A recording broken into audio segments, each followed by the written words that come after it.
In the last session, we started with I/O devices and we studied simple I/O, cold I/O, and interrupt I/O. So we were talking about the interrupts, and as far as interrupts go, unlike the simple I/O and the cold I/O, they are initiated by the peripheral devices and they interrupt the normal uh, proceedings of the microprocessor. And there are 5 different interrupts. You have trap, you have RST 7.5, RST 6.5, RST 5.5, and INTR. So you have, these are actually pins 6 to 10 that help us in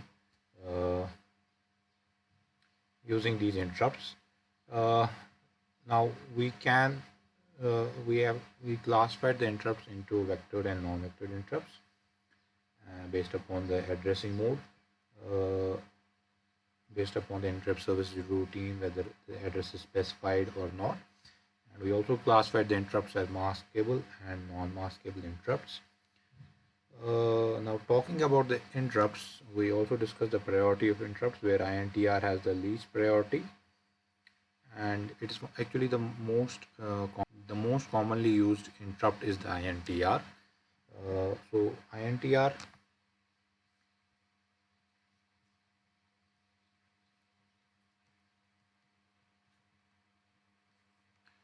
it has the least priority,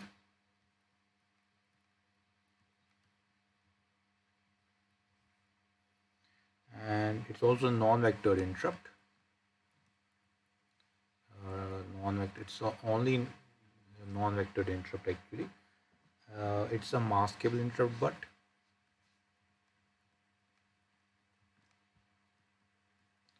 maskable means that the interrupt can be stopped from disturbing the normal routine of your microprocessor.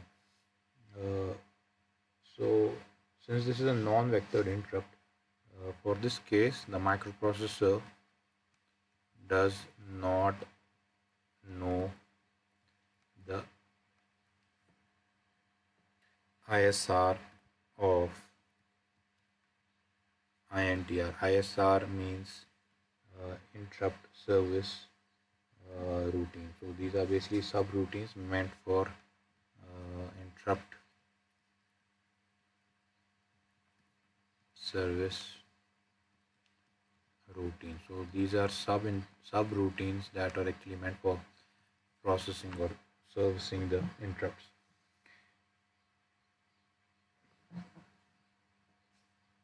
So one thing about INTR is this has to be enabled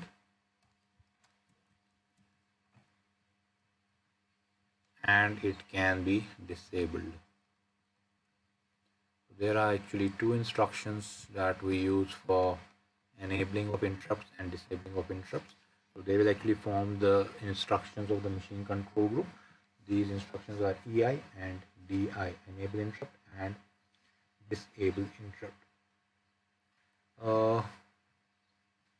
In the reset state of the microprocessor, we saw the reset state in case of 8085 microprocessor. On the hardware device also you have a reset button. So in the reset state, all the interrupts, all the maskable interrupts of the microprocessor are disabled.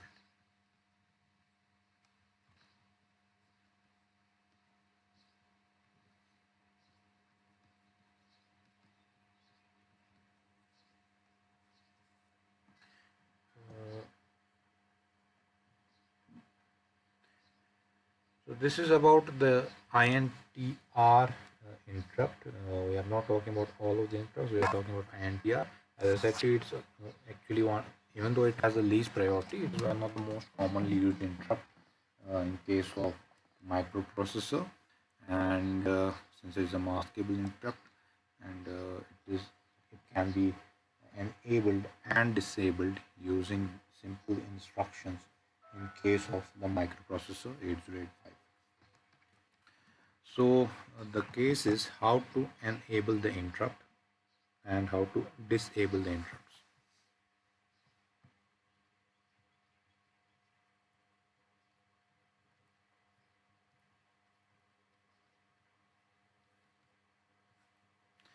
So to enable the interrupt, we have the instruction EI.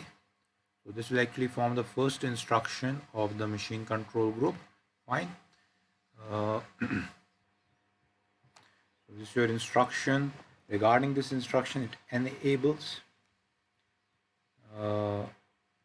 the EI flip-flop, and since it enables, it actually sets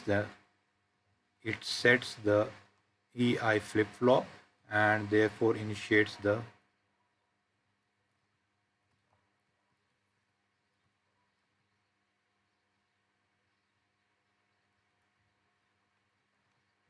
interrupt process.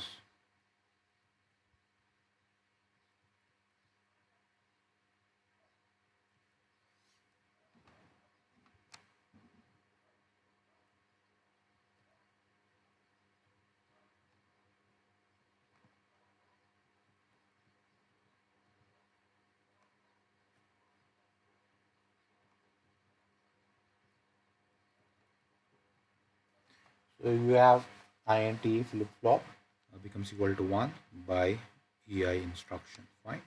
So this actually is what it does. This INT flip-flop becomes equal to 0. This actually becomes the case in the reset mode. Fine. In the reset state. Regarding other properties of the system, it's a single byte instruction. It has one machine cycle. Single byte. Since only the opcode is used here, so it's single byte instruction. It is single machine cycle. Now this single machine cycle in this case is not an opcode fetch machine cycle. It is actually the interrupt acknowledge machine cycle. In case of interrupts, the microprocessor basically enters a machine cycle.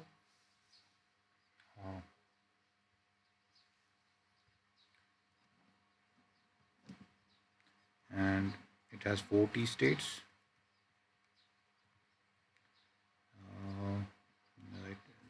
The execution time, no variations. The example is just like this. Addressing mode is implied. And regarding the micro RTL of this instruction, we'll look into that. So second instruction that you have is disable interrupt, DI. So what does this do? This disables or it resets the interrupt acknowledge enable interrupt flip-flop, right? And therefore disables the interrupt process. So you actually in this case what happens is this enable interrupt flip-flop becomes equal to 0. So just like the previous instruction, it is single byte and one machine cycle.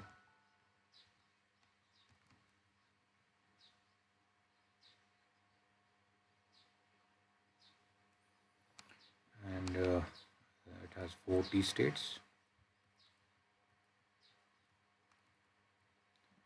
Execution time, no variations. The example is DI only, and the addressing mode is implied.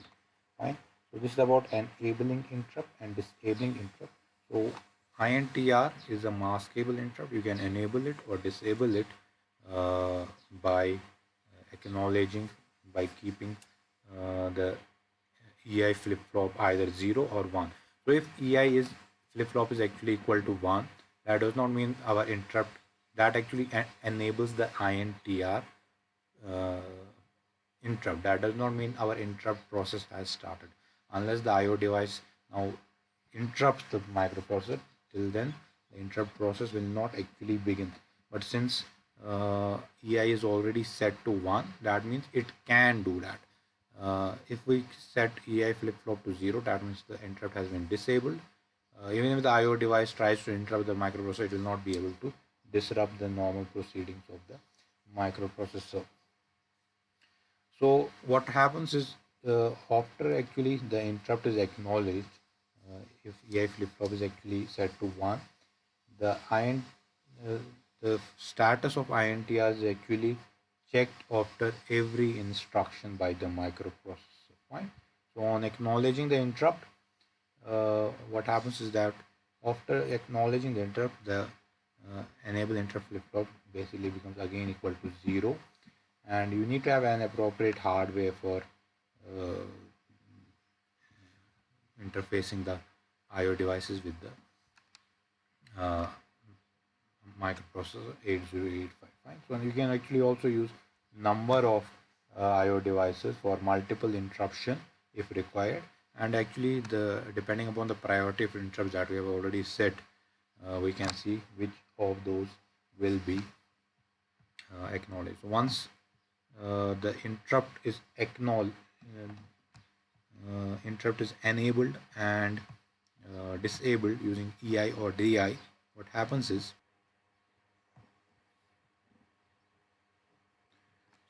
as far as the micro RTL is concerned, there is the normal opcode fetch machine cycle in this. I said interrupt acknowledge machine cycle. Sorry about that. Again, micro RTL of this, it is the normal opcode fetch machine cycle for T state micro RTL. Fine. So you have the enable interrupt and the disable interrupt for enabling and disabling the interrupt. So these are actually done prior to running any microprocessor program. So if you want to acknowledge the interrupts, you know that there may be an IO device that needs to communicate with the microprocessor. So you will enable it. You will enable the interrupt so that the IO device can be able to interrupt the normal routine of the 8085 microprocessor. So once that is done, after every instruction, the microprocessor checks the status of INTR, and on acknowledging the interrupt, so this will be the first step that we have to do, enable the interrupt. So if I now write the steps, first step will be enable interrupt. Second step will be, what happens, the microprocessor checks status of INTR after every instruction. So after every instruction, the microprocessor will check the status of INTR, not after every machine cycle. After every instruction, but that means within the program you have a number of instructions. So after every instruction, so say for example I have an instruction like add a comma b. So after this instruction is done, after that I may have move a comma b, so b comma a, whatever. So after every instruction, after add, it will check the status of instruction. After move, it will check the status of instruction. And once on acknowledging the interrupt,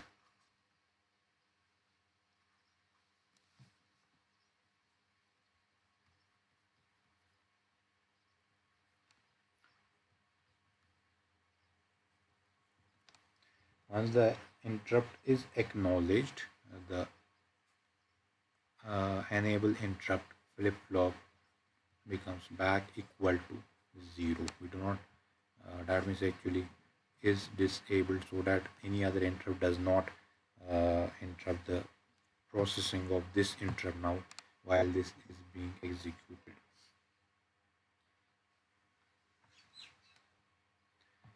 And what happens after this, the microprocessor enters the interrupt acknowledge machine cycle. We have talked about one more pin in case of microprocessor 8085, and that was pin number 11, and pin number 11 is INTA with a bar on top. That means actually active low. So INTA is made active at this time. INTA is set to 0 so that it becomes active. Once this happens, the interrupt enters the interrupt acknowledge machine cycle.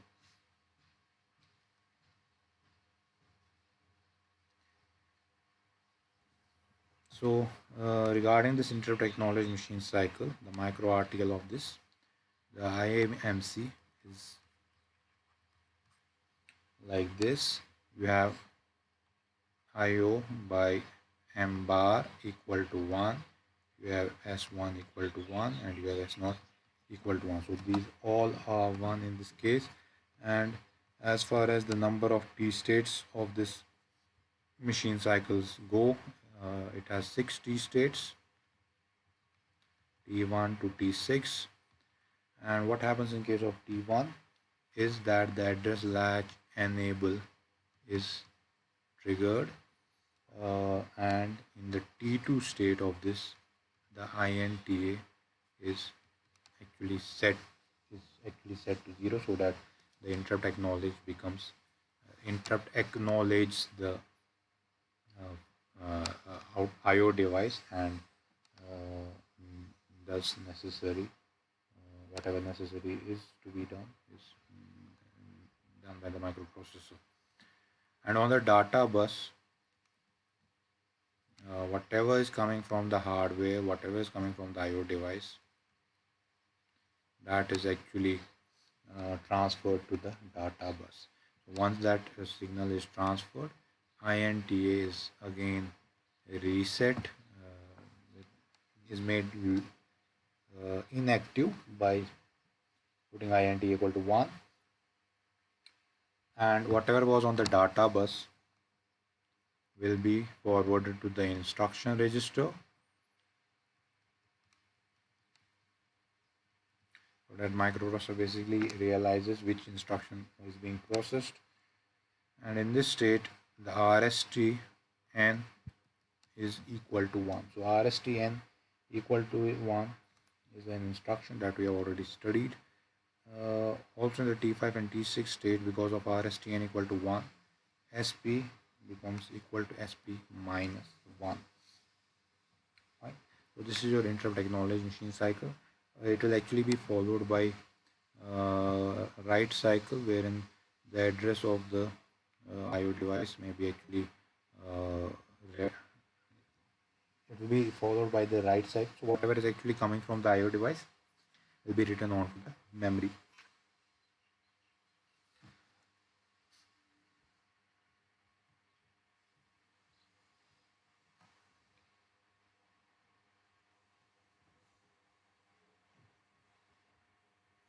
So this is how you can how the what are the steps actually involved in enabling or acknowledging an interrupt. So first of all, you have to enable the interrupt by AI instruction, and microprocessor after this will actually check the status of INTR after every instruction. If you want to disable the interrupt, you have to write DI instruction then. Once the interrupt is actually acknowledged by the microprocessor, once the IO device is actually interrupting the microprocessor, the enable interrupt flip-flop will become equal to 0. The microprocessor will enter the interrupt acknowledge machine cycle, and this is the normal of micro RTL of the interrupt acknowledge machine cycle. So these processes will take place in the interrupt acknowledge machine cycle. Now there is actually a time taken by the microprocessor between the instant the microprocessor basically receives the interrupt request and the time which actually starts the execution of the interrupt, execution of the ISR. That time is known as the latency time. So this time needs to be kept into mind. Time taken by 8085 uh, between the instant it receives the interrupt request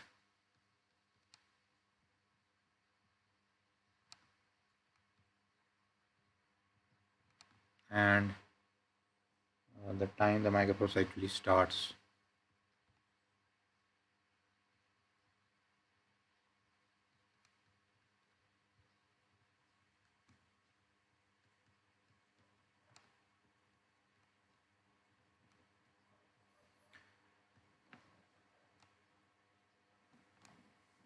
So this is actually about INTR interrupt that we have studied today. So how to enable the INTR interrupt, how to mask it, how to enable it. We can mask it by using the instruction DI, disable interrupt. We can enable the interrupt by using the instruction EI. After that, the microprocessor basically reads the status of the flip-flops, the INTR instruction, and accordingly enters the interrupt acknowledge machine cycle.